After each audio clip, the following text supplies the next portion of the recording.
Razaban for FightHype.com with me. Got one of UK's finest promoters, Mr. Frank Warren. Frank, how are we today? I'm good, young man. You good? I'm very well, very well. This was a surprise to many. It was a surprise. Firstly, who came up with the name, The Boys Are Back in Town? Me. Was that yourself, actually? Yeah, listen, we've used it before in the past, yeah. We did, yeah. Break this down. James DeGale, Lee Selby, both associated with Al Heyman. Yeah. We thought they had some allegiances to Eddie Hearn, or some partnership, or contractually.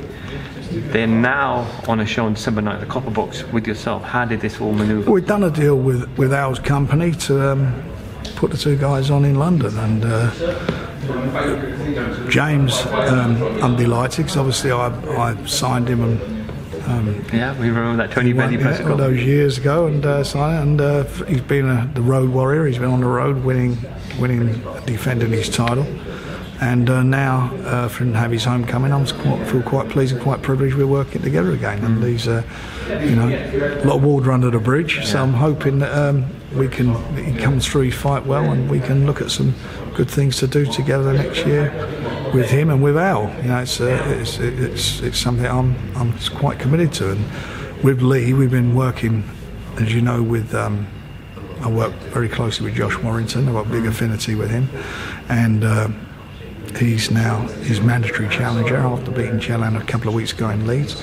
So Lee comes through his fight on the 9th. His next one will be against Josh. And then we've got Cole Frampton, who's been a joy to work with. We've got a show on in Belfast on the 18th of November. Him, along with 2 world title fights. And it's quite a good scenario with all these guys with these featherweights. So I'm really pleased about it. Many years ago, Floyd Mayweather left top rank and became his own promoter. Yeah.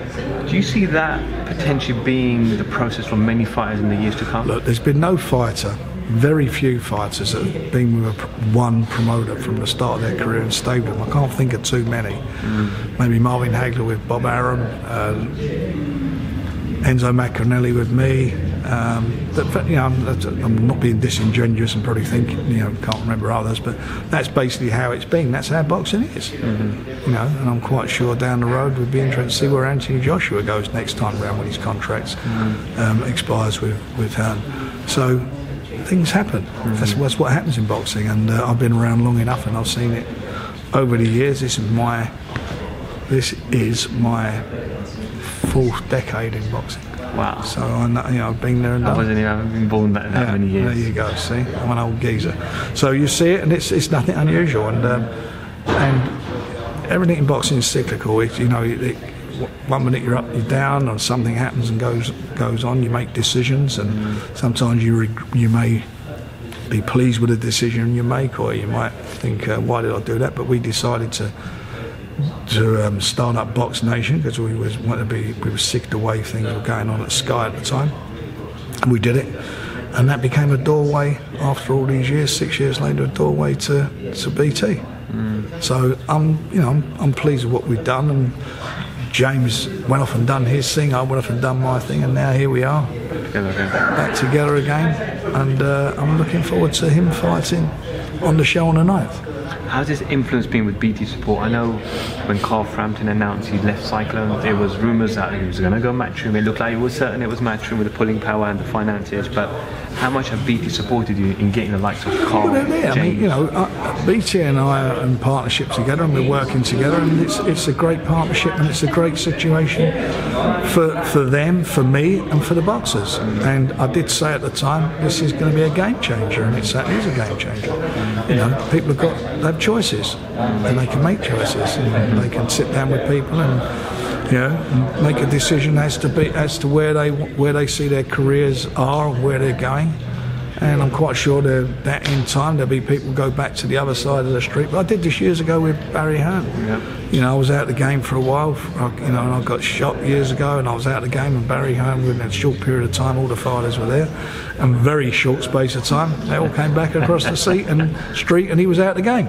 It happens. That happens in boxing. It's nothing unusual. But there's a thing about boxing is that I think the good, fighters and good fighters and their manager and trainers, they know who I like to believe, who are boxing people, who understand what they're doing and where they're trying to go and help to make things happen. And I think I've got a good reputation for delivering for my guys. Frank, you said you've been in there 4 decades. What continues to motivate you? What continues to get up in the morning? What motivates me getting up in the morning is the alternative. So I'm up in the morning. I just, I enjoy it. I mean, I'm competitive by nature. I'm enjoying it. This for me is brilliant, and more importantly, I'm quite an optimist, and I'm looking forward to next year and all what we're going to be doing with,